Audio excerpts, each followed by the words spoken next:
Hi, I'm John, and today is August 20th. It's a Tuesday, and I'm going to show you some of my preliminary findings about the curtains at the 82-inch telescope, which have not been working since June 14th.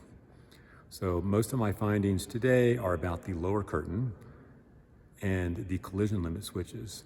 But before going on, I'd like to point out that I discovered today that the upper curtain limit switches are powered by the shutter circuit breaker, not the curtain circuit breaker.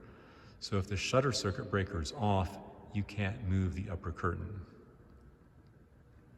So these problems actually started a year ago in July of 2023 when Stephen Janowiecki was demonstrating the operation of the telescope to his students, and I was here in the dome, and I was showing the students how you raise the lower curtain. And to my horror, the lower curtain wouldn't stop moving when I took my finger off the control button and when I took my foot off the control switch. And the only thing I could do to stop it was to hit E-stop. And this cuts three-phase power to the dome, and that of course kills the motors. But it's a very inefficient way of observing because the telescope stops and you're going to lose at least 20 minutes getting everything restarted and getting back on target. So this problem has happened several times since I first saw it.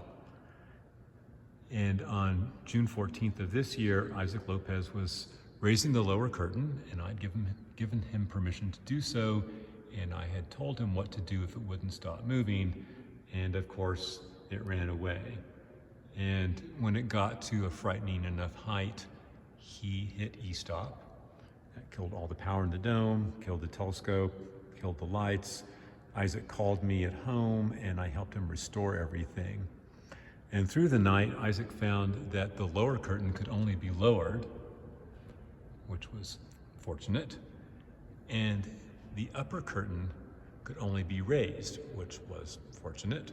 So the upper curtain got parked down there at its limit, and the lower curtain here got parked down at its lower limit. So that at least allowed observing to continue. So the reason this happens is that the lower curtain has a pair of collision limit switches on the leading edge, and when these come into contact with the leading edge of the upper curtain, it opens the circuit. And since there's a pair of them and they're connected in series, if either one of them trips, the control voltage is cut.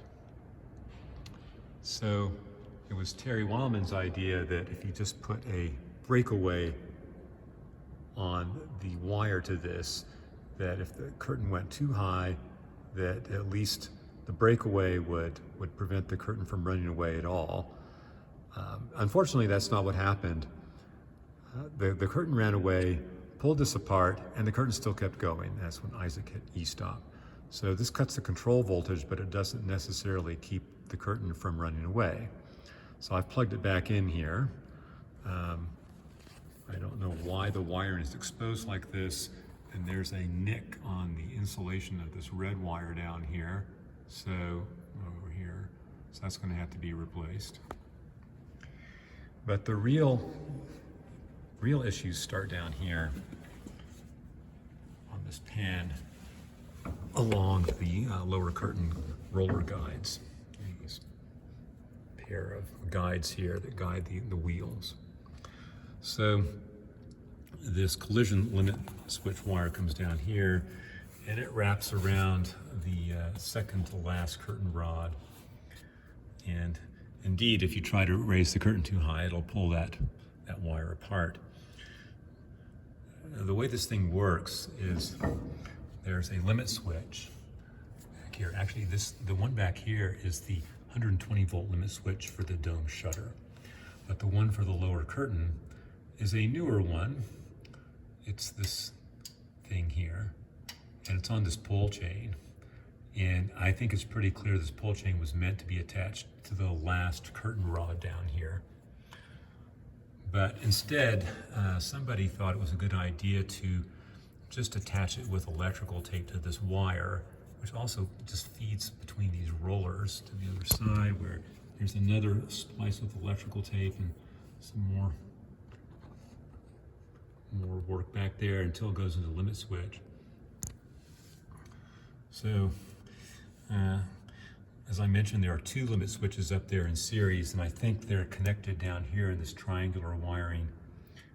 This kind of looks pretty sketchy to me. You know, this is a very environmentally difficult place for wiring to survive. It can get wet up here, there can be snow, it can be really windy. We get 50-mile-an-hour winds before we have to close. It can get wet.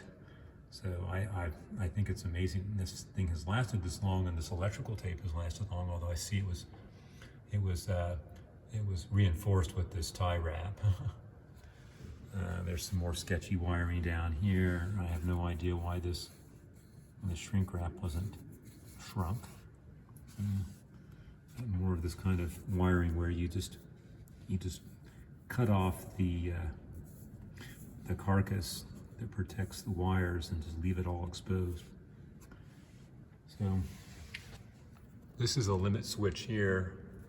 It's on this steel conduit. All the original limit switches here were conduited, but I don't think this limit switch does anything anymore. This was for the original curtains, and it must have been about 2009 that Tom Barnes had the foresight to have these all replaced, all the lower curtain and the upper curtain, and he had new shivs and pulleys machined, and new cable and new curtains.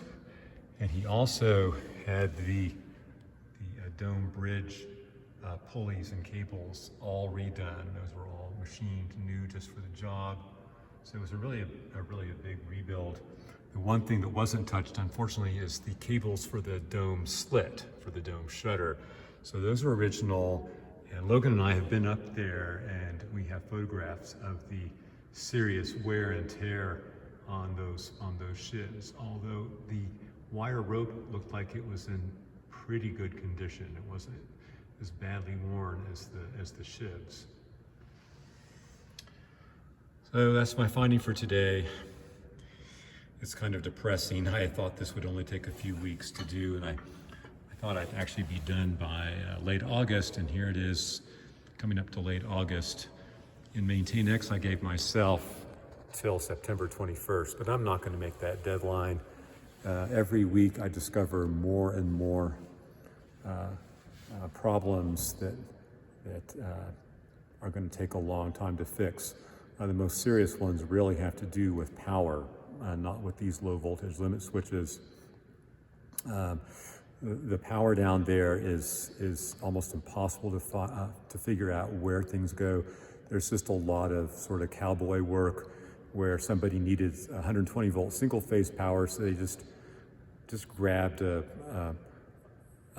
terminal screw on a contactor, and for neutral they just attached it to the building instead of to the transformer neutral on the Y transformer. So all this stuff's really dangerous, and it's really not clear what's protected and what breaker it's on. Yeah, I already mentioned that the upper curtain limit switch is on the shutter circuit breaker. So I'm trying to be really careful. That's why I'm wearing the hard hat. I bumped my head again yesterday, and I may have gotten a slight concussion. And wearing a hard hat's really irritating because you bump your head a lot more with a hard hat, but it hurts a lot less. So Deb's mom told me I had to wear a hard hat, and I always do what Deb's mom tells me to do because I want to be a good son-in-law, and I also want to live, and she's a lot smarter than I am. So I'm going to wear the hard hat from now on and try not to get any more nasty bumps on my head, although it did help me to sleep really well last night.